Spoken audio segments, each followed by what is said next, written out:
I was on excess baggage. I was on MasterChef. I was on First Dates. I was on House Rules. I was on MasterChef. So let's look at the motivation then of why you want to go on a TV show. Like, what's your thinking?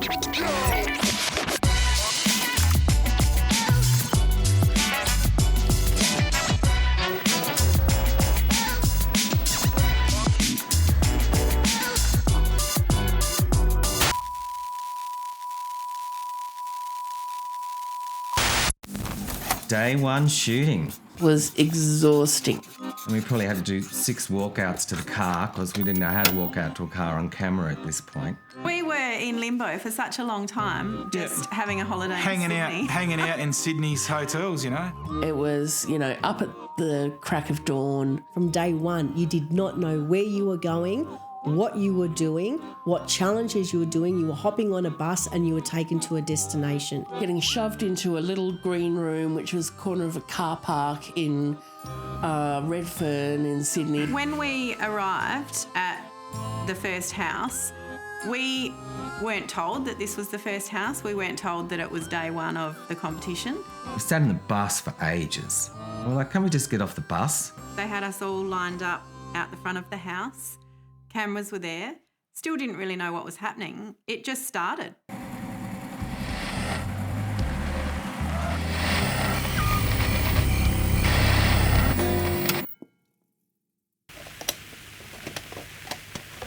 I remember being really excited about the prospect of being able to show off my design skills because I ran a design business. So I thought, this will be really good exposure, good opportunity to show off my skills. And I thought with Brooke's hard-working ethic and being a bit of a jack of all trades and my design skills, I thought we'd be in with a really good shot.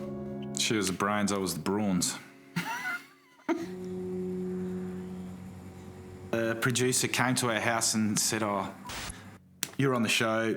I'm glad to meet you guys. I was the producer for the team that won 2 years ago, which was Adam Deauville. And when I saw his face at the end of it, I just thought this is the best part of this show is to see the face and see the expression and all that.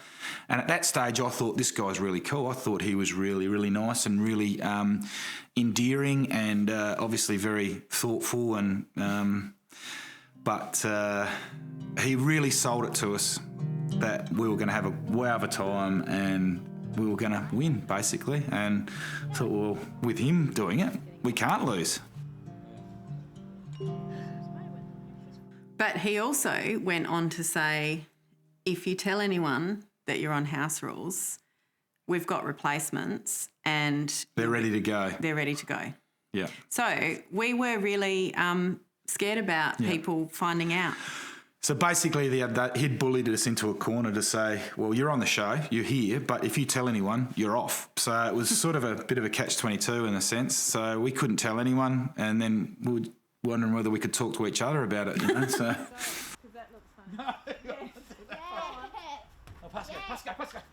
The first day of the first reno, I had a conversation with one of the contestants, and this was pretty heated.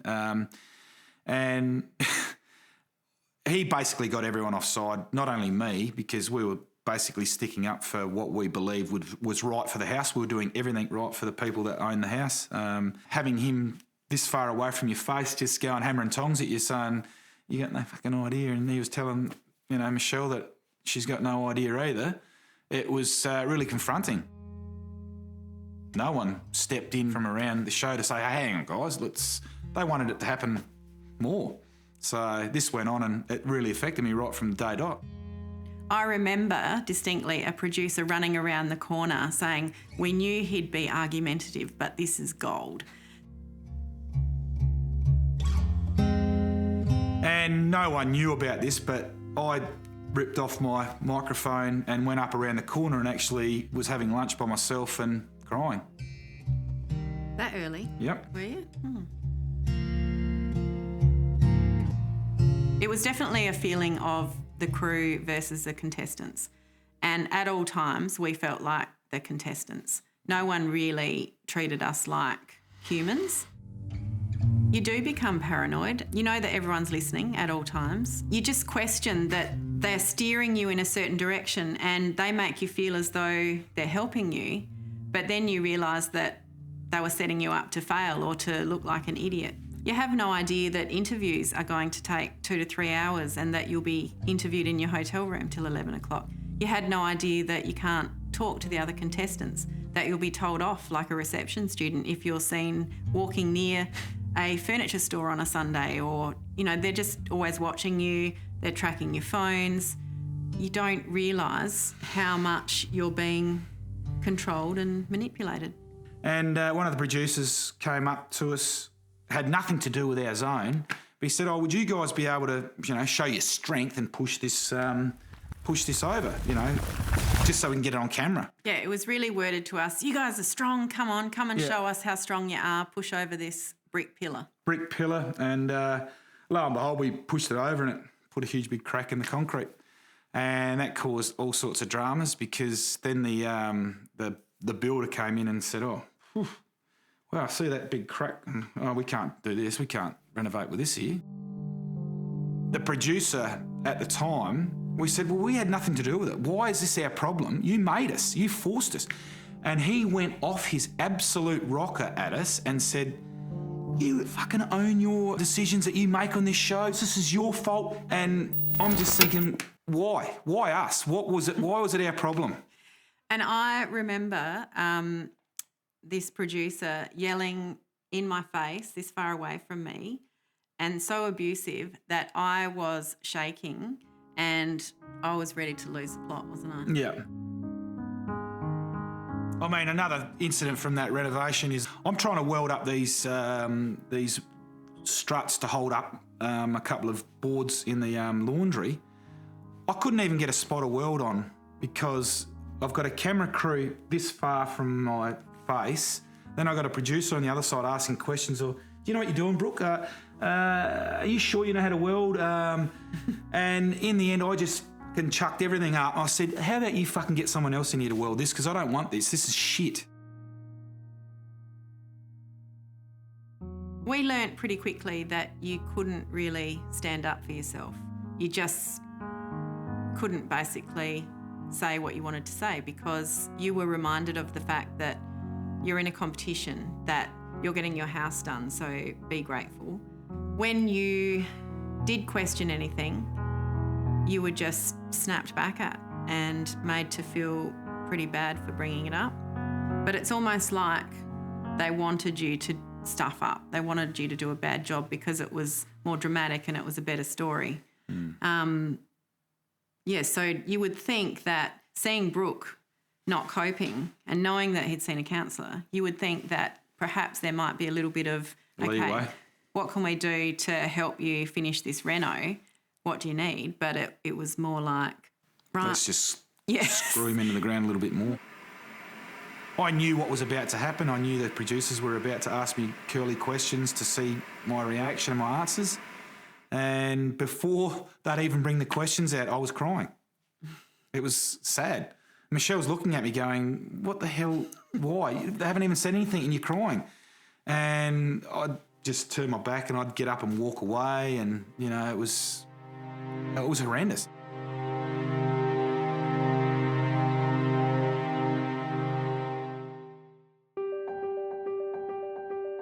I found it really hard to watch myself on telly. I was really concerned about how I would come across as a professional.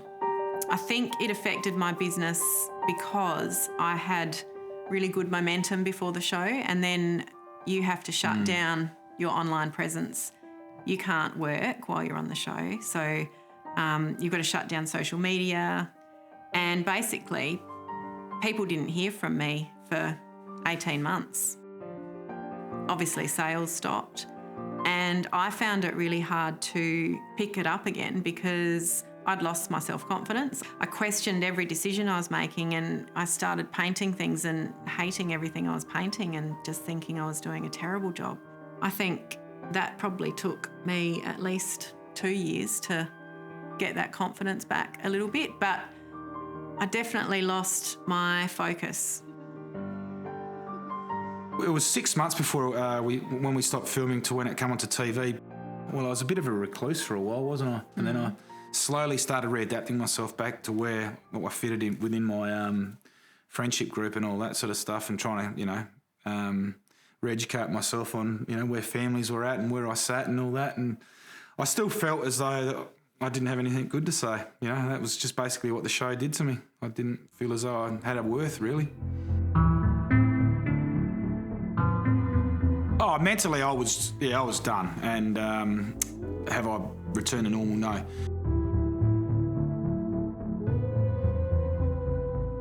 And I think it's important to note that Brooke, he's lucky because he was able to bounce back, and eventually, and it was a slow process, but in being around mates again and being involved with the Bowls Club gave him a sense of purpose. He felt valued again, and he was able to bounce back. I've enjoyed being involved with the SA Mental Health Commission, and obviously at the Bowls Club we've created this culture of hug it out. So we ask a question before bowls every Thursday night, how are you? How's everyone going? And get everyone to hug it out and really embrace each other. And from that, it's really been good. I'm very proud of Brooke because it is really lovely to see him over at the Bowls Club, and everyone loves him, and he's initiated this Hug It Out policy, which has won the Bowls Club an award. So it's nice that it's been recognised. Thanks, bud. Yeah, he's made a difference over there. He really has, because men that you would never have thought would open up have opened up, and they come to Brooke for help. He encourages them to talk it out and seek help. So it's made a big difference. If you'd known what I was going to go through before the show, then I probably wouldn't have gone on it, because there's a lot of mental anguish if you really value your well-being, your mental well-being, then you wouldn't go on it. No, that's for sure. These things are not real competitions, because real competitions would be way too boring. I don't want to go and see CWA ladies, cutting cakes. I'd seen MasterChef and I thought, yeah, it's about the cooking and about, becoming a better cook on TV. But you can also see how, they want to chase the energy, see, who's flying and who's falling over. It's not just about the cooking. I'm not going to change the channel to watch 16 fucking fat people run around the field and complain. I'm watching Home and Away.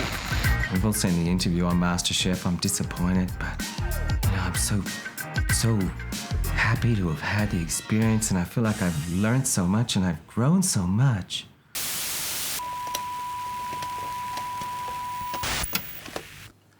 I don't think I wanted to win so that I could be a famous cook, because I don't know that I'm that obsessed by cooking or that into it. I love it, but I really like the idea of fame, of maybe creating some kind of life on the back of it, Tell me about this psychological test that they do on you. Oh, the psychological test, they're kind of like a form of Myers-Briggs, and then some of them, which is like a 50 questionnaire to find out what sort of personality you are. I think I'm an ENFJ. And so they have those, but then they have ones that are like on steroids. So I think I went through about 3 of those, and you had a chat with the psychiatrist on the phone. So it was really about finding what kind of personality you were and how you were going to fit with whoever else they chucked in the mix. I think they probably wouldn't want you if you're a complete psychopath, because it'd be dangerous in the house. But Borderline psychopath? I think they probably like some that'd be treading a pretty thin line of the crazy, because, you get crazy, you get your extroverts then, which, makes good camera. It was really good, I didn't have to pay any bills, I didn't have to drive a car, I didn't have to clean the bathroom, I only had to cook on telly, at home once a week. I didn't have to drive the kids to the soccer or the cricket. Didn't have to do any of that. I don't know that I worked out what kind of character that they wanted me to be. I think I probably just really became more myself and probably relished in my country upbringing, which kind of, you know, has that funny bent humour that I've got in behind, you know, what you see as a fairly effeminate male. I was really surprised when we got set how small it is, you know? Like that yard where you pull in with the cars, it looks massive on the telly and it's really not, you know, getting 4 Mazdas down there in that turning circle and looking gracious half a dozen times, you know, pull up, film us pulling up, film you getting out of the car, film you closing the door, film you walking away from the door, walking to the big doors, pushing the big doors open, filming you coming in, looking so fucking excited. Fun. That must have been so much fun. I love that part, you know. Oh, look at that. What's happening today? Oh, I get to cut my finger off and cook it. So the reason I applied for MasterChef is because I just wanted to see what TV was about. I knew nothing about it and I wanted to find out, and also about food. So I thought I'd learn something. I think they picked me for the show because I am a certain type. So I'm not a pretty young thing. I'm an older, voluptuous, full-of-figured, motherly type. And I think that that's part of the demographic that they needed. Not to do with my cooking. Yeah, so we were lining up to go into the house and we didn't know what was going on. So, you know, you don't know whether you're going to be filming or what's happening. So we're going into the house and they started to go through everyone's bags. And, you know, I think they would have liked to have done a strip search, to be perfectly honest. It was kind of a little bit over the top, to say the least, that sort of thing. And in a way it was kind of almost like you were going into prison. I find this part of reality TV very fascinating, the need to essentially imprison people, and how do you get to do that? And it was all like, oh, you're going to live in this wonderful mansion and there's going to be a swimming pool and there's going to be, you know, water views and of the harbour and, yeah, no. The actual atmosphere on set from all of the people working on the production was pretty poor. Like, they were not having a good time, and so therefore we weren't having a good time. Of course, with the contestants, the competition was huge. So while you're not going to necessarily be best friends with anyone, the atmosphere in the house was even worse. You had all these people who were just making food and looking what other people were making and how they're making it. And, you know, in the house, it was insane. So without being able to socialise outside and have a bit of a break from it, it was really intense. The dysfunction came from the set, from the crew, from the whole atmosphere and the thing. But also I think there was a lack of duty of care. I do think that they, despite all that, you've got people essentially imprisoned and you've got to care about them. I mean, you know, we did nothing wrong except apply for a reality TV show. Because at the time I was 130 kilos. I was unhappy. I didn't know how to help myself. We wanted to go on House Rules because we are quite competitive and I love design. Brooke's a bit of a jack of all trades, so we thought we'd do pretty well. I always like to try new things, you know. I wasn't playing the violin so much, which I'd played obsessively for about, you know, the previous 5 years. And that was after I'd written poetry and got published. So why not, you know, go on TV? I mean, I don't mind a bit of attention. What was I hoping to get out of it?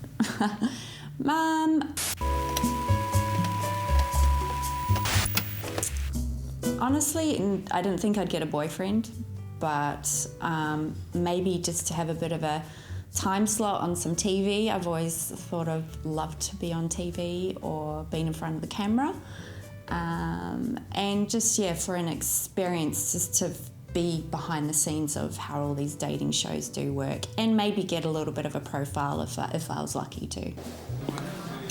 So I arrived at the bar, sat there, talked to the barman. He asked me that celebrity crush question. He must have been prepped or something, because he said, when I repeated that I liked Vin Diesel, he said big, bald and buff. And I, laughed and just went, ha, ha, ha, ha. And then next minute, well, look who walks in. He's not big and he's not buff, but he's bald. So he was quite scrawny. It's funny because I was sitting at the bar and I have a mirror that you can look into the door. So sitting there waiting, and as he walks in, I just was like, shit. I knew it. And so I kept the conversation going, kept it fun, laughing. They do feed you with a few drinks. They obviously are not forcing it down your throat, but they're always available and they're always there. The waitress is always asking if you'd like another drink. And when I said, oh, no, I'll just have some water, she was like, are you sure? Are you sure you don't want another drink? And then, I'm a bit tipsy, so I've kind of gone, oh, okay, why not? So the producers don't manipulate you in the actual date itself because they're not present. It's actually like a live date at the stage. But in the pre-interview of what I'm actually looking for, they were really doing that. They were pushing me into a way that I didn't want to. And I actually walked out of the interview going, shit, do I really want to follow through with this? Because are they going to make me look like a slut? Are they going to make me look like just this crazy, mad, sexual woman, even though I am, but in a way that I didn't really want to be portrayed as. So we had to pay for all our drinks and all our meals at the end of it. So I think with a big production company and we're spending our time, we're not going to work, things like that, and we have to fork out a bill, and it's an expensive meal. Like the meals are around $30, $40. I think the cocktails are over $20. So, I think the bill came to over $300 or something. So, and to the end where we've got to pull out a credit card and pay for it ourselves is a bit shit. Like, actually, it's really bad. So...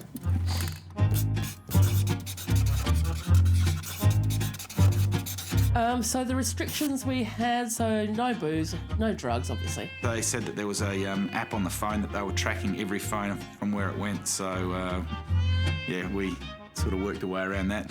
Oh, God, getting your phone calls. The system was just, you had to go to the house, the den mother. So we get off the bus and then walk into this garage and they go through your bag. No going outside, basically no exercising. I think some of the people felt a bit affronted that they were being searched, but it was to be expected, They would have the mobile phone in their locked room and they would dial in the number for you and then they would time it, or your other fellow contestants would be timing it, making sure that you didn't go over your 10 minutes. We were in rooms together with the other contestants and we weren't even basically allowed to look at them. Like it was just like a concentration camp. We couldn't talk to them. We thought, who's sitting over there? Or, we thought, who we on off? Who's our competition? And then we were out in a big room together and it was like we had COVID-19 happening because we had to distance ourselves. I didn't actually know what the show was about until I was in it. This was an opportunity to get fit, to get my life together, to get me together, because I had someone relying on me to have, a healthy mind. And that was the last resort. Because at the time I was 130 kilos. I was unhappy. I didn't know how to help myself. I started to go back into the older habits and just really let myself go loose and just didn't care anymore. And I had a child who I thought, this kid's going to be relying on me. She's going to be looking up to me. I need to do something. And then heard it through the grapevine that there was an audition. I actually thought it was for The Biggest Loser. And then I went to the audition and it was totally for a different show altogether. So when we arrived in Broome, we were taken to a destination and then these cars were coming through like the desert, and then we're all looking at each other thinking, what is going on? And then one by one, a celebrity comes out of the car, and then they're teamed up with the other team players that we're with. I was teamed up with Mr. Paparazzi, and then I look at him and he's got this mohawk, he's got this vibrant hot pink jacket on, these white shorts, and I just thought, oh my God, Gaylord. But anyway, he spoke and he's rough as guts. And then they say, Lisa, this is your partner. And I just thought, holy shit.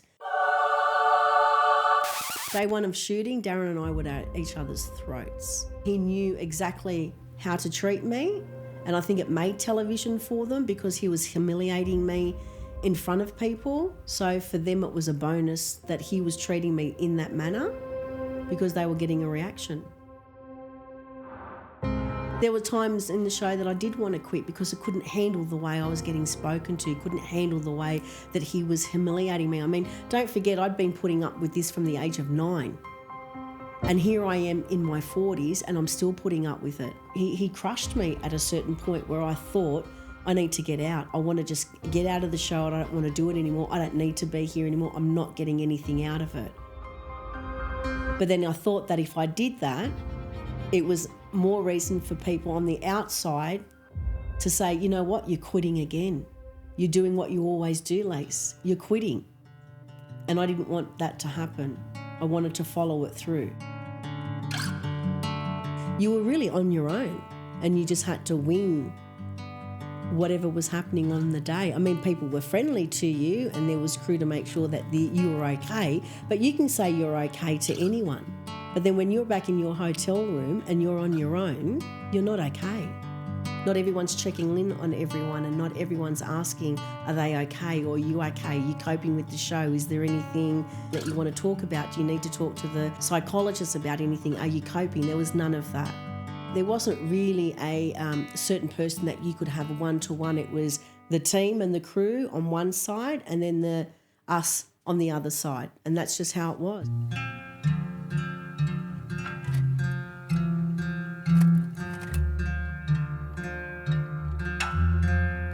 I think it was really surprising and a bit of a shock that there were people on the show who obviously had mental health issues or trauma in their lives ongoing, and that the producers sort of played on that. The psychologist definitely, I felt, was about letting the production know where you were at mentally rather than providing you personally with support. So, yeah, one of the worst experiences, and when I really felt just like so humiliated and it was horrible, was there was the Mexican challenge, and Julia inexplicably chose cactus. Anyway, it's the Mexican challenge. There was tequila and all sorts of alcohol that we could choose from the pantry. And so people were making dishes that had alcohol in them so they could sneak a bit or whatever. Well, I know some people were anyway. And at the end of the challenge, and I didn't do particularly well in that challenge. In fact, that's pretty much what got me sent into elimination. So I was feeling pretty shitty about it. Anyway, so we're all back in the demountable in the car park with the plastic chairs and the crap coffee, and we're summoned back into the studio. And there they've got set up a row of tables and all of the crew, and we have to line up and they're going to search our bags because alcohol has gone missing that they can't account for.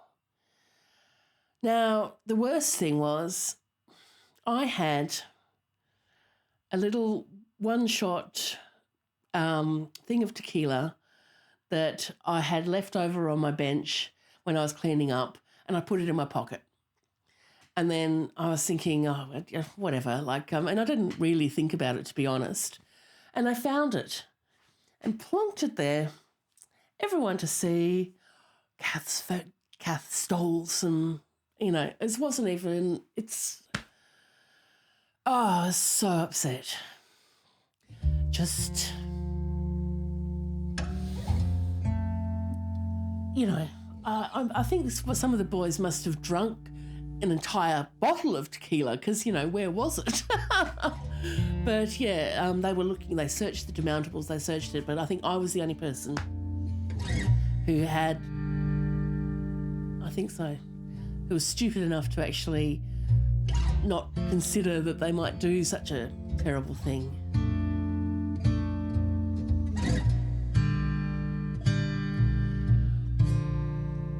I think it's that thing of being caught, of publicly being humiliated amongst all of those, you know. So I was being put into elimination and had been humiliated, basically. Like, so being in elimination wasn't enough. They had to go through that ridiculous process. I mean, what were they thinking? What was the point? You know, what are they going to do? Like, surely they could have had people in the house, you know, come in when we were back at the house and... just... yeah. My MasterChef career came to an end on a perfume bottle. What a ridiculous dish. I had to make this dessert that looked like an old-fashioned perfume bottle with the puffer thing. It was like an ice cream on the inside with dried cornflowers and nougat, and then you spray painted it with red dust, and then you had to put gold leaf on the puffer, and that had a bloody rhubarb gel in it.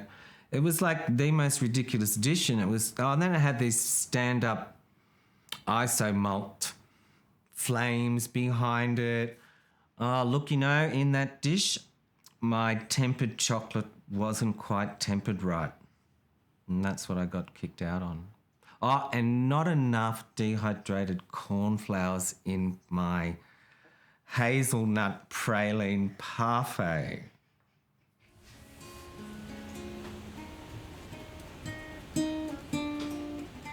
It's only one reason I lost, but that's because I gave up on myself, and that is so cliche. Yeah. We had a little mini break, and I came home for 5 or 10 days, and I went back in there, and I think I just was like, ugh. I didn't want to go back in, I don't think. So about 3 weeks later, I was out. Coming home was super weird because it wasn't on the telly yet, so I still had to pretend I hadn't been anywhere, and even where I'd been, I hadn't been. And knowing that I'd been kicked out before I got on the telly, I felt down about that. I kind of wanted to hide,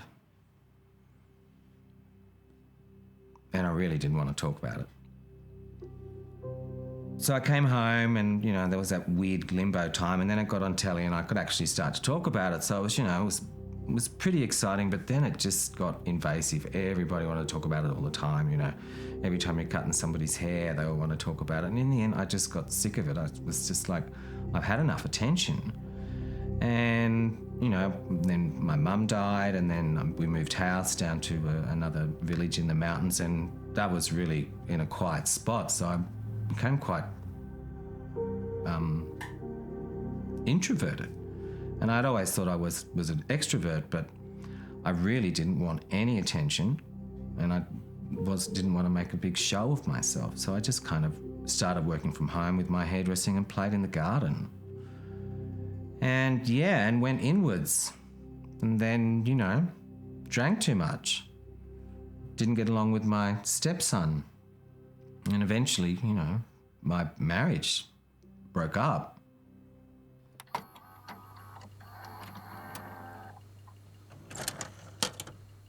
There's absolutely been no discernible benefit from being on the show at all, like except for, you know, random people going, "Hey, you were on MasterChef. How was it?" And I don't know that's a benefit. That's what reality TV shows bring out. They do bring out either the person you don't know inside, which I didn't when I went into the show. I was weak. I was vulnerable. I didn't know really who I was. I lost my identity. The other unfortunate thing after MasterChef is I had to go bankrupt because the business suffered because I wasn't there turning over the money that I would have put into the business, and we couldn't find any other staff to replace me. So I went bankrupt, Mum died, we moved house, and I turned into an introvert. I really do believe there needs to be a shift in the way reality TV is produced, and in this day and age when we need to be looking after people's mental health, we should be providing more support for people to do a good job, and you can still create a really good TV show. Yeah, you don't have to be such a hard ass. You can get content from people by being nice to them. Is far better than being horrible, I think.